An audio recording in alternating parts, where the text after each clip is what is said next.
Now I recognize Representative Lawler. Thank you, Mr. Chairman. Mr. Secretary, thank you for being here. I want to thank you for your leadership in getting Idan Alexander released last week. That is a big step forward. We still have 4 remaining American hostages being held, all of whom are deceased. I just continue to encourage you and the administration to continue to lead on that front to get them home.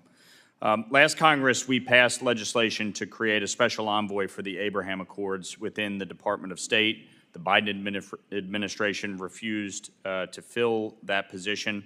I know we have the Middle East envoy, but I would ask, can you commit to bringing this forward to the president so that we can get this position filled? Yes, that's in process. Thank you very much. Obviously, the Abraham Accords was one of the most consequential foreign policy initiatives under the first Trump administration.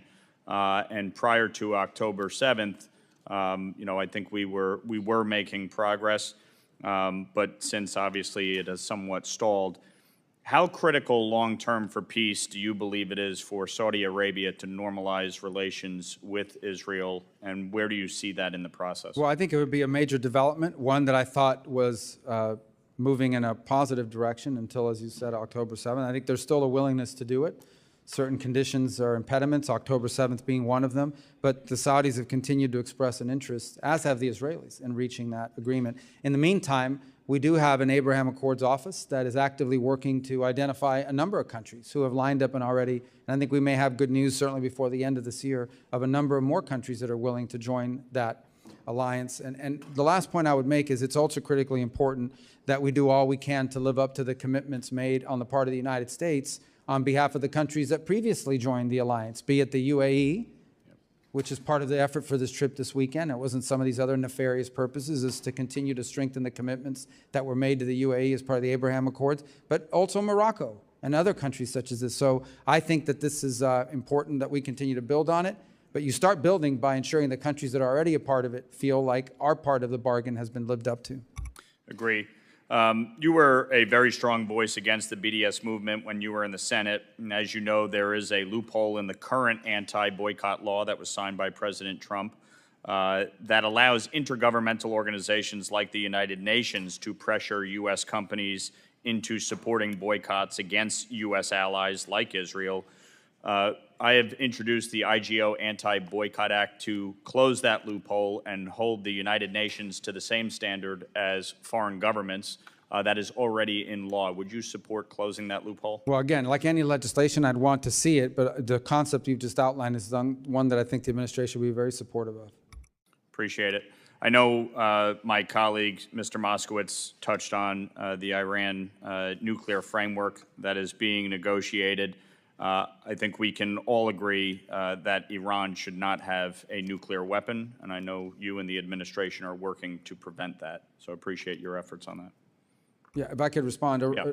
Iran, while they claim to never want a nuclear weapon, if you ask them, they'd say, we're not interested in a nuclear weapon. We're just interested in enrichment. The problem is that if you can enrich at any level, 3.67 or whatever, you're 80% of the way there. All that requires now is a few months or weeks of time to get to the weapons grade. It makes them a threshold nuclear power. The Iranian position is they want civil nuclear energy. And if they want civil nuclear energy, meaning they want nuclear electricity for their country, nuclear generated electricity, there is a pathway to doing that. Multiple countries around the world do it without an enrichment capability.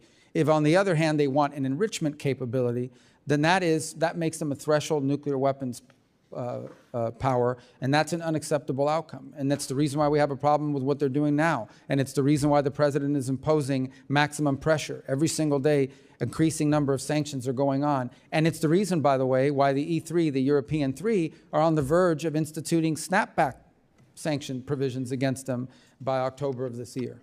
I want to thank you. When it comes to maximum pressure, last Congress, you and I led the SHIP Act. We passed that into law.